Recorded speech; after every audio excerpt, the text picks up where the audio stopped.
Yaxshimisilar do'stlar, men Nazahat. Men sizlarga yulduz turkumi to'g'riliq so'zlab beray. Amdiki yulduz turkumi Taraza yulduz turkumi. Ya'ni 9-oyning 23-dan 10-oyning 23-kunigacha tug'ilganlar. Yupiter sizning 9-xonangizda.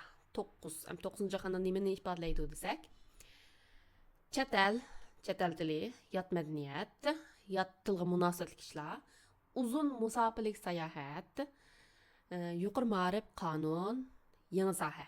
Bu yil siz til o'rganishni xohlaydiganlar, chetga chiqmoqchi bo'lganlar, chetga chiqib sayohat qilamiz, o'qamsiz, yuqorila o'qamsiz ish qilib, bilim elish hatto o'zingizniki aslidagi kasbini tashlab, yangi bir kasbni o'rganmoqchi bo'lib chiqsangizmi, bu jihatda sizning ta'lingiz bor.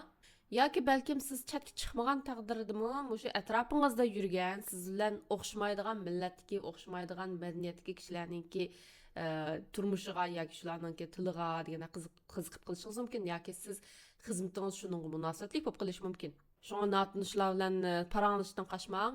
Balkim yangi sohadan sizga xizmat fursati chiqib qolsa yoki yangi kasb almashadigan ishlar to'g'ri kelib qolsa, yana oldiga qarab baqsangiz bo'ldi. Masalan, o'zingizning hozirgi kasbi diningizdagidek bo'lmay qolsa, masalanga almashishni o'ylash baqsangiz bo'ldi.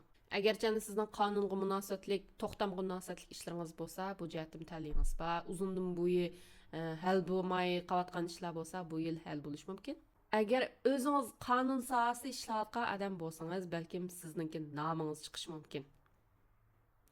Balkim siz bir advokat deylik, muhim bir turni qo'lingizga tushirishingiz mumkin, muhim bir ishdan muvaffaqiyat qozonishingiz mumkin degandek. Ish qilib qonun sohasida ishlayotgan bo'lsangiz, sizningki muhim bir xizmatlarda sizningki o'rningiz bo'ldi, yo bo'lmasa bo'lmay qolgan ahvol ostida o'zingiz cho'qim tirishib uni qo'lga keltiring. Tarazi yulduz turkumininki bir alayligi bor.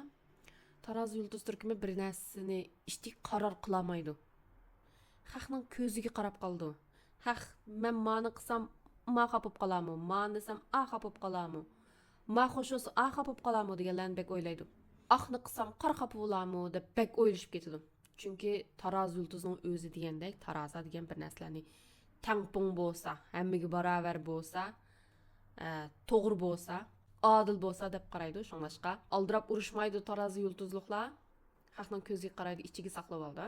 Yupiter sizniki 9-xonangizga kirgan vaqtda, siz burunqidek oldi keyningizga, ishkiyingizga qarab bir ishdan qaror chiqarmaydigan bo'lib qolsangiz, buni sal pastga tushirib demoqchi. Hamda siz qonun xizmatchisi bo'lsangiz, hamda kesibli bir qaror chiqarib o'ting degan emas, chunki albatta sizning kasbingizga munosabatli ishlarni cho'qim qarab adil qaror chiqarishingiz kerak. Ya'ni o'zingizningki odati bo'yicha adil qaror chiqarishingiz kerak.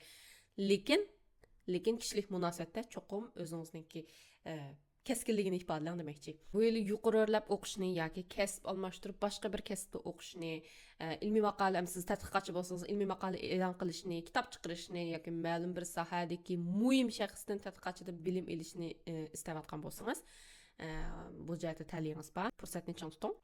Endi muhabbat jihat kelsak, yo sizga yuqori bilim olgan yoki sizdan sal-pal cho'ngroq siz azalda o'ylash baxmagan xarakterdagi yoki yurishtirishdagi kishilarga, shumaganda boshqa madaniyatdagi kishilarga, boshqa tildagi kishilarga qiziqib qolishingiz mumkin yoki shular sizga qiziqib qilishi mumkin.